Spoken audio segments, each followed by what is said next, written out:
We're at a very particular point in history right now where the West is literally tearing ourselves apart. Like, we have weak leaders.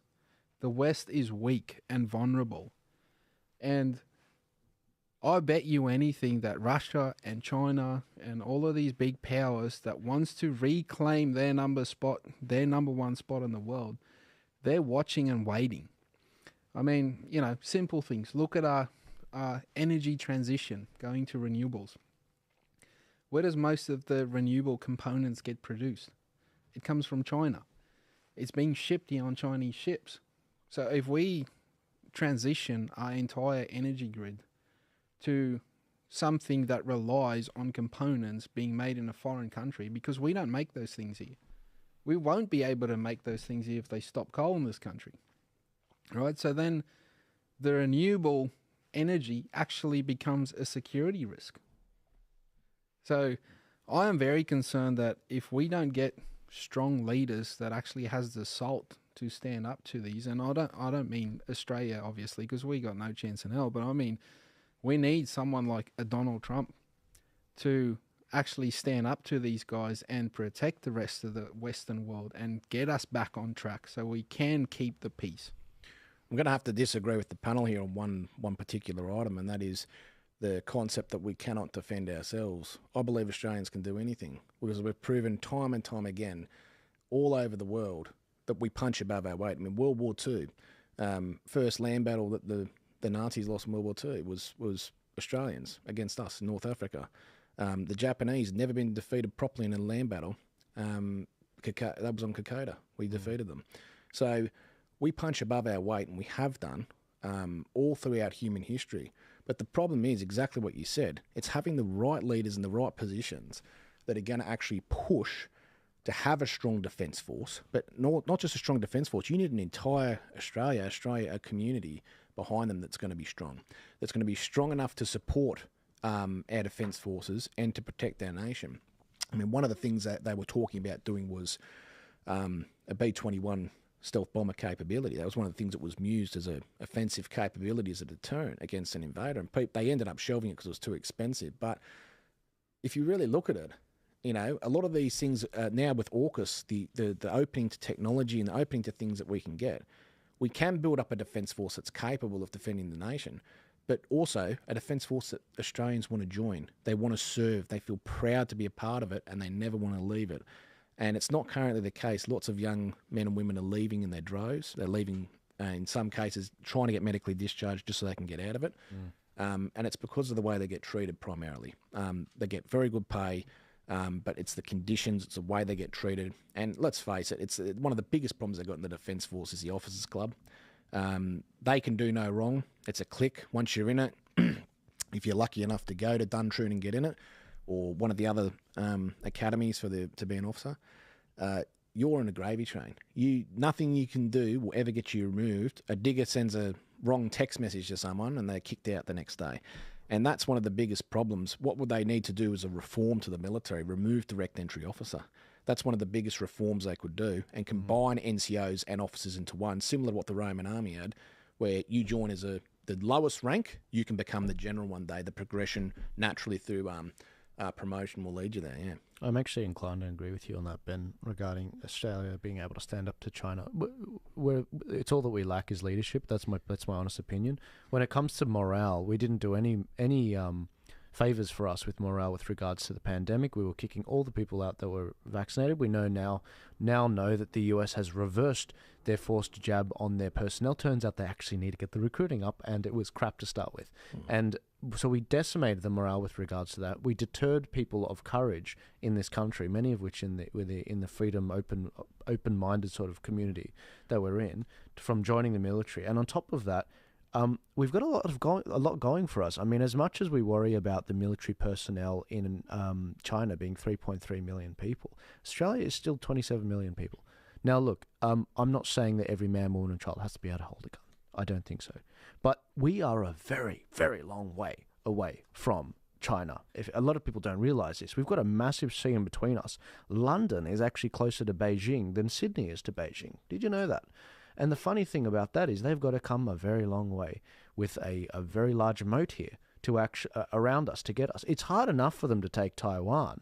The idea that they're going to be able to get here and be able to have a full supply chain to actually support. Sure, they can do a lot of long spike attacks, a lot of missile attacks. Well, they've built concrete islands in the Spratly Islands in the South China Seas. They're onto this. This is not something they haven't thought of. And I just wanted. I don't know that we're saying that Australia can't defend itself. I think what I'm saying, and I don't know, maybe we're not in such disagreement, but it's one thing for Australia historically and even now to win particular battles. It's another thing for Australia to win a war on its own with China. Well, that is a totally different thing. Well, my concern there, I'd just like to point out, like the situations I think you are talking about is a conventional war, right? Which the weapons capabilities that they've got these days, it's most likely not going to be a conventional war. That's what concerns me. That's what's got me worried about that we're not ready. Oh, we're definitely not ready. Absolutely agree with you. It's, but we can be ready. That's the thing. And the technology that we have, I mean, our surface fleet for the Navy, for example, we are right up there with the very best in the world. And in actual fact, a lot of our naval capabilities are superior to that of the CCP.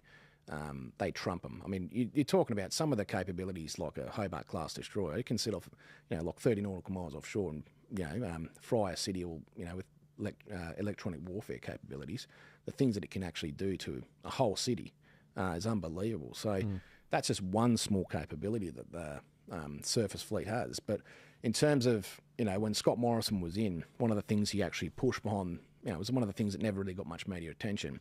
He opened up a lot of funding for defence, long-term projects, getting medium to short-range missile capabilities, air defence capabilities in the forms of very good air defence systems, and increasing our technology sharing with the United States and bringing in lots of technology that we were never, ever meant to get. Upgrading all of our bases and airfields in the north of Australia to be able to take B-52 bombers and B-2 bombers as well. So we're building up a capability that will actually make us very, very, concerning for the CCP. And one thing we just have to look at is when you're on the right path is when the CCP get mad. And what did they do when we said we're getting nuclear subs? They went off their tree. They were so angry about it because they understand what that means for us. All of a sudden, we're not this little Chihuahua nation they can just push around. We are now a nation that we could be anywhere, anytime. And the capabilities that these things have, it just boggles people's minds. So I'm very happy to say that there is the technology there and we can have the capability. But exactly what you said, yes, we're not ready. We can get ready, but it takes courage. It takes courage from a government to make the big calls. Can Richard Marles make those calls right now? Absolutely not. He's got no chance. Could Andrew Hastie and our Shadow Minister, could he make the calls? Absolutely he could. He's been in the Defence Force. He's been overseas and served on operations and done a lot for this country. He'd know exactly what to do. So this is why I have a lot of hope for the future. For our Defence Force and our ability to defend ourselves. Again, the reason I bring this topic up, guys, and we're comparing it to China is not because we're going to fang it and take China out. That's not the. No, of course not. We need a metric to actually measure exactly how Australia competes versus China.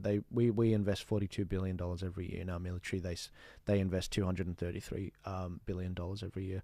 Their personnel is 3.3 million personnel, whereas ours is 80,000. Personnel, which is getting close to a record low, especially with recruitment.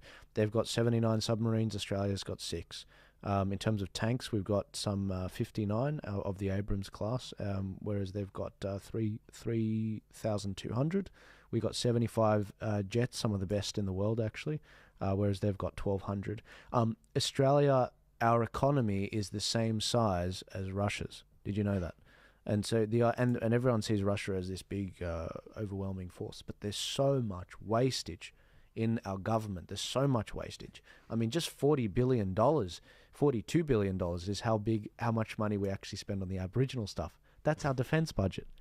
That's our defence budget. And a lot of Aboriginal people would agree with me when they say, well, that's not making it to us. I know. It's because it's being wasted in Canberra. It's going via. It's like those charities you donate to, $90 a month to, save a child in Africa, and only $5 gets to the kid. That's what's going on here. Absolutely. Just to your point, Joel, it's exactly what you said. It's definitely not anti-Chinese. That's what we need to remember. What we want to see in our lifetime is the Chinese people free of communism.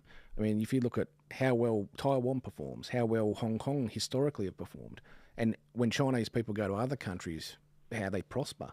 You know, these are a good people. It's just if you look at, they're being controlled by, you know, a satanic sort of element that just that hates humanity. And the Chinese people have been severely held back by communism. It hasn't enriched them, it has held them back. And they could be, you know, the future that we could see the Chinese people in without communism. That's a future I want to see, because I have great hope for a future for them and what they could do for mankind, you know, no longer being a communist nation. Yeah. Absolutely. Guys, I'm going to move to the last topic because my guests have been very generous and many of them have come from very far away, a couple hours drive away. And I wanted to cover this last topic, but before I do, if you're watching live and you're wondering, why is it we're only getting up to 10 to 30 concurrent viewers? If you're on the